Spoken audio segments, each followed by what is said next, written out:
కర్ణాటకలోని కొడగు జిల్లాకు చెందిన ఆ కన్నడ కస్తూరి సినిమా రంగంలో అనతి కాలంలోనే అగ్ర కథానాయికగా ఎదిగారు. అయితే తాజాగా ఆమె తన సొంత జిల్లాలో అత్యధిక ఆదాయపు పన్ను చెల్లించిన వ్యక్తిగా వార్తల్లో నిలిచారు. ప్రస్తుత ఆర్థిక సంవత్సరంలోని 3 త్రైమాసికాలకు గాను ఆమె ఏకంగా 4.69 కోట్ల పన్ను చెల్లించి అగ్రస్థానాన్ని దక్కించుకున్నారు. ఒక నటిగా సంపాదిస్తూనే ప్రభుత్వానికి పన్ను చెల్లించడంలోనూ నంబర్ 1 స్థానంలో నిలిచి అందరికీ ఆదర్శంగా నిలుస్తూ ఉన్నారు. కొడగు జిల్లా విరాజ్పేటకు చెందిన కన్నడ ముద్దుగుమ్మ రష్మిక మందన కిరాక్ పార్టీతో తన సినీ ప్రస్థానాన్ని ప్రారంభించారు.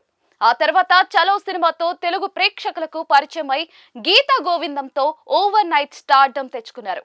ప్రస్తుతం తెలుగుతో పాటు తమిళం, హిందీ భాషల్లో అగ్ర హీరోల సరసన నటిస్తూ బిజీగా గడుపుతూ ఉన్నారు. స్టార్ హీరోయిన్ గా కొనసాగుతూనే జిల్లాలోనే టాప్ ట్యాక్స్ పేయర్ గా నిలవడం పెద్ద విశేషం. కేవలం నటనలోనే కాదు, ఫిట్నెస్ విషయంలోనూ ఈ భామ ఎంతో క్రమశిక్షణతో ఉంటారు. షూటింగ్లతో ఎంత బిజీగా ఉన్నా కూడా రోజుకు కనీసం గంటన్నర పాటు వ్యాయామం చేయడం ఆమె దినచర్యలో భాగం. ఆమె ఎక్కువగా కిక్ బాక్సింగ్, స్కిప్పింగ్, యోగాకు ప్రాధాన్యత ఇస్తారు.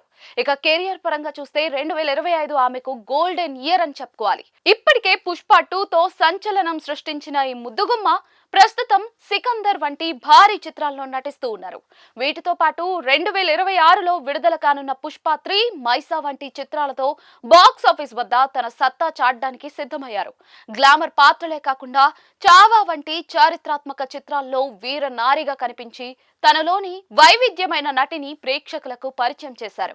ఇక రష్మిక వ్యక్తిగత జీవితం గురించి ఎప్పుడు కూడా ఏదో ఒక వార్త వైరల్ అవుతూనే ఉంటుంది. ముఖ్యంగా టాలీవుడ్ సెన్సేషనల్ హీరో విజయ్ దేవరకొండతో ఈమె ప్రేమలో ఉన్నారనే ప్రచారం ఎప్పటి నుంచో ఉంది. వీరిద్దరి నిశ్చితార్థం హైదరాబాద్ లోని విజయ్ నివాసంలో అత్యంత సన్నిహితుల మధ్య జరిగిందని సమాచారం. అయితే తాజాగా సోషల్ మీడియాలో వినిపిస్తున్న సమాచారం ప్రకారం 2026 ఫిబ్రవరి 26న వీరిద్దరూ వివాహ బంధంలోకి అడుగు పెట్టబోతూ ఉన్నారు. రాజస్థాన్ లోని ఉదయ్పూర్ ప్యాలెస్ వేదికగా అత్యంత వైభవంగా ఈ పెళ్లి జరగనుందని వార్తలు వినిపిస్తూ ఉన్నాయి. ఇప్పటికే ఇరు కుటుంబాలు ఏర్పాట్లు ప్రారంభించినట్లుగా తెలుస్తోంది. సరైన సమయంలో ఈ విషయం గురించి వెల్లడిస్తానని ఆ భామ ఇప్పటికే హింట్ ఇచ్చారు. మరి ఈ క్రష్ జోడీ పెళ్లిపీటలెక్కే ఆ క్షణం కోసం అభిమానులైతే వేయి కళ్ళతో ఎదురు చూస్తూ ఉన్నారు.